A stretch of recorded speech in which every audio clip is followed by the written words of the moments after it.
7 sinflarda CSB demo savollarini ta'lim qilamiz. Birinchi savol. 40% da eritmani suyultirib necha foizda eritma tayyorlash mumkin? Eritma suyultirilgan vaqtida konsentratsiya kamayadi.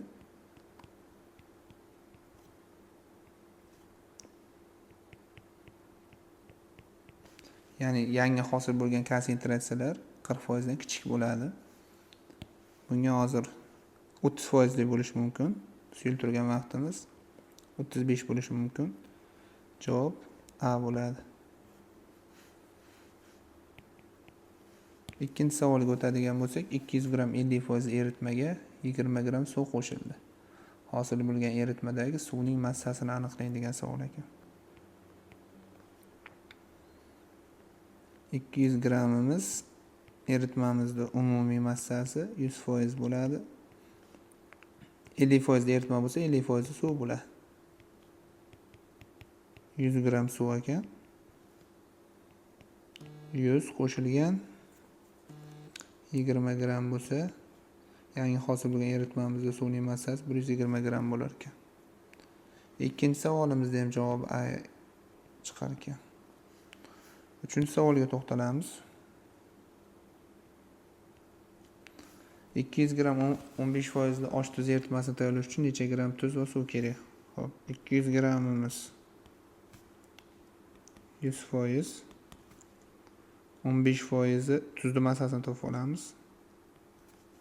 15% qancha? X teng 30 gram bo'ladi. 30 gram tuz. 30 gram tuz bo'lsa, 200 dan ayiramiz 30 da 170 gram suv. Tak. Uchinchi savolimizda ham javobi A bo'lar ekan.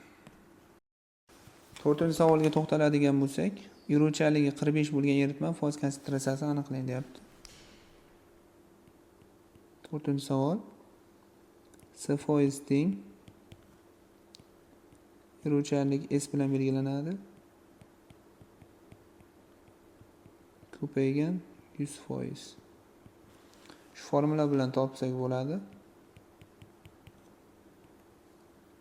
Yuruvchanligi 45 bo'lsa, 45 gram 45 qo'shilgan 100 ko'paygan 100%. A javob. 5-savolni tahlil qilamiz. Kaliy sulfatning 15 gradusda eruvchanligi 70 ga teng bo'lsa, 300 gram suvdan foydalanib necha gram to'yinga eritma tayyorlash mumkin? Xo'p. 5-savol. S teng 70, suvimiz 100 gramda bo'ladi. Eritma 170 gram. Bizda 300 gram suvdan foydalanib deyapti. 300 gramda X 510 gram bo'ladi adashmasam. 5-savolimizda ham javobi A bo'lar ekan. Zarrachalar o'lchami 5-7 metr bo'lgan eritma qanday turdagi sistemalarga kiradi?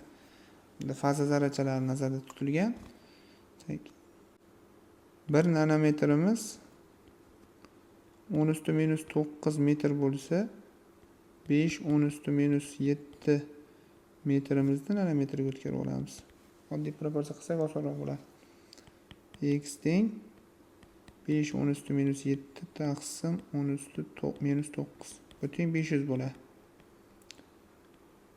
500 nanometr bo'lsa, bu dag'al disper sistemaga misol bo'ladi. 6-savolimizda ham javobi A bo'lar ekan. 7-savolga to'xtalamiz. 7-savol. 200 gram 20% alyuminiy sulfat eritmasi tayyorlash uchun necha gram tuz va suv kerak bo'ladi? Xo'p, 200 gramni 100%, 20% qancha desak, bu tuzni massasi kelib chiqadi 40 gram. Demak, 40 gram tuz 200 gram eritmadan 40 ta ayiradigan bo'lsak, 160 gram suv. Tuz, suv.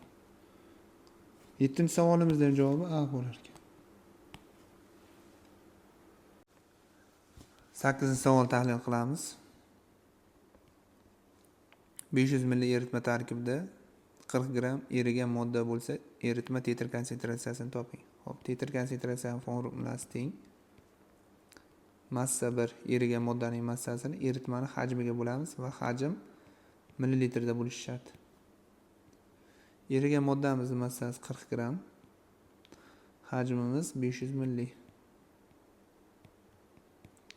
Bu 0,08 bo'ladi. Javob A.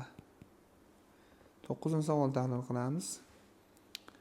71 gram natriy sulfat 200 gram suvda eritildi. Hosil bo'lgan eritmaning molyar konsentratsiyasini toping. Birinchi eritmaning umumiy hajmini topib olamiz. Eritmaning umumiy hajmini topish uchun massa umumiy teng 71 gram tuz qo'shilgan 200 gram suvda 271 gram eritma bo'ladi. Buni topish uchun 271 ni zichlikka bo'lamiz. 1,355 ga. Tak, bu 200 ml bo'ladi. Bu teng 0,2 litrga. Endi bizda mana bu formula bor. S molyar teng massa 1 da bo'lamiz. Molyar massa ko'paygan, erigan moddaning molyar massasi ko'paygan hajmga. Shu formulaga qo'ysak, 71 gram erigan moddamiz bor, 0,2 litr hajmimiz. Tak, erigan moddamiz natriy sulfat bo'lgani uchun 142 molyar massasi. Bu teng 1/04 2,5 molyarli bo'ladi. 9-savolimiz javobi ham A. 10-savolga o'tamiz. 0,81 gram kislotani neytrallash uchun 0,6 normalli uyuvchi kaliy eritmasidan 50 ml sarflandi. Kislotaning ekvivalentini toping debdi.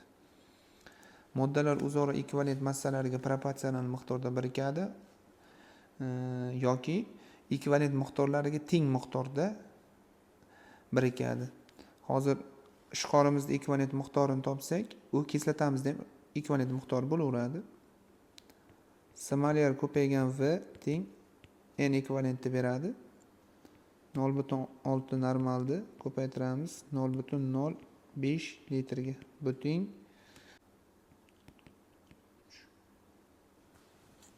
bo'lar ekan. Xo'p. Kislotamiz 0,81 gramimiz 0,03 mol ekvivalent reaksiya kirishsa, 1 mol ekvivalentini topgan vaqtimiz bu 27 gram ekvivalent chiqar ekan. Javob A. Xo'p, 11-savolga to'xtalamiz. 11-savol.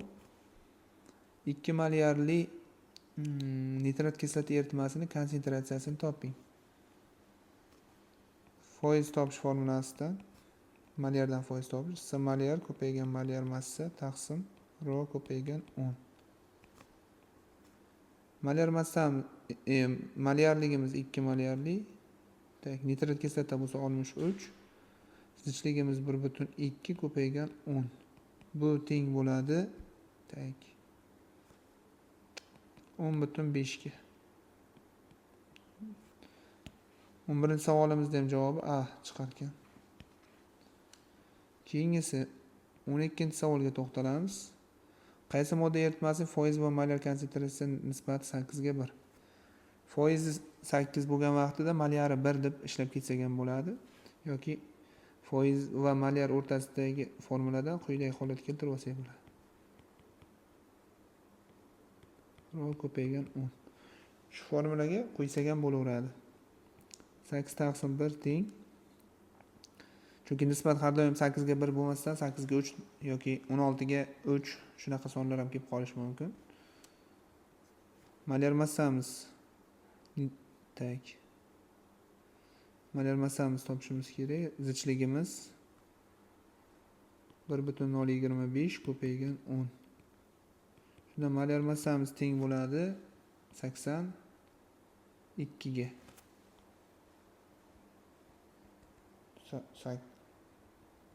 8 ko'paygan 10,25 82 ga to'g'ri keldi. Bu A javob vodorod sulfati massasi, molyar massasi 82. 13-savolga to'xtalamiz. Natriy nitratining 14 gradusdagi 20% eritmasi to'yingan eritma hisoblanadi. Natriy nitratining 14 gradusda eruvchanligini hisoblang. Xo'p. Oddiy qilib ishlab qo'ysak bo'ladi. 20% erigan modda, suv esa 80% bo'ladi.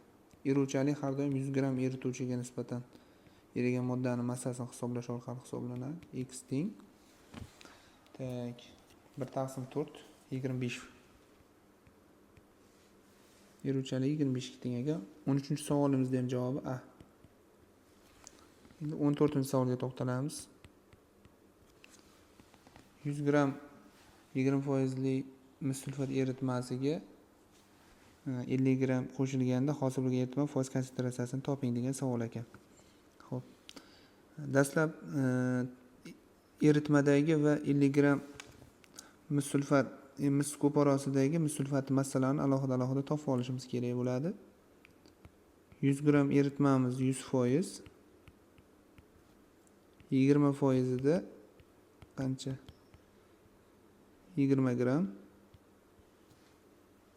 tuz. Endi mis qo'porosini tarkibida 250 gramini ichida 160 gram tuz bo'ladi. Bizda 50 gram qo'poros berilibdi. 50 ning ichida qancha desak 32 gram. Mis sulfat 32 gram ekan. Hosil bo'lgan eritma foiz konsentratsiyasi aniqlanadi. S%, yangisi foizni aniqlasak, dastlab 20 gram tuz bor edi, keyin 32 gram tuz qo'shildi. Eritmamizning massasi 100 gram edi, unga qo'shamiz 50 gram kristallik gidrat massasini ko'paytiramiz 100% ga. Tak. 52 ni bo'lamiz 150 ga ko'paytiramiz 100 ga. 34,66 davrda son chiqdi. Javobda bunaqa son yo'q. Butun sonlarda foydalanishimiz kerak ekan. Buni butun sonlarda ifodalasak, bu teng 104 taqsim 3 degan javob. 14-savolimizda ham javob A bo'ldi. 15-savolga to'xtaladigan bo'lsak, 35,6 gram suvda necha gram natriy gidrid eritilganda eruvchanlik 25 bo'lgan eritma hosil bo'ladi.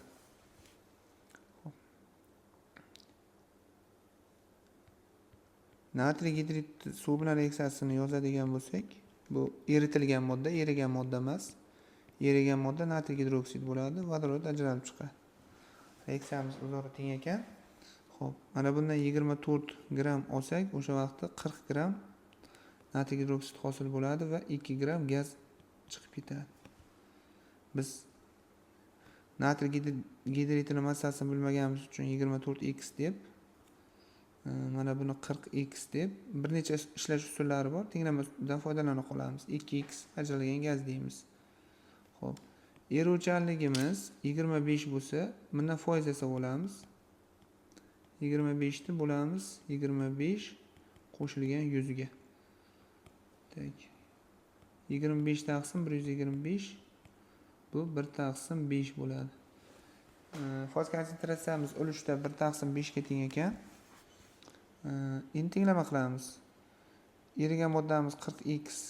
Mana bu moddamiz 35,6 ga qo'shdik 24x gidridni. O'sha vaqtida reaksiya natijasida 2x gaz ajralib chiqib ketdi. Bu teng ekan 1 taqsim 5 ga.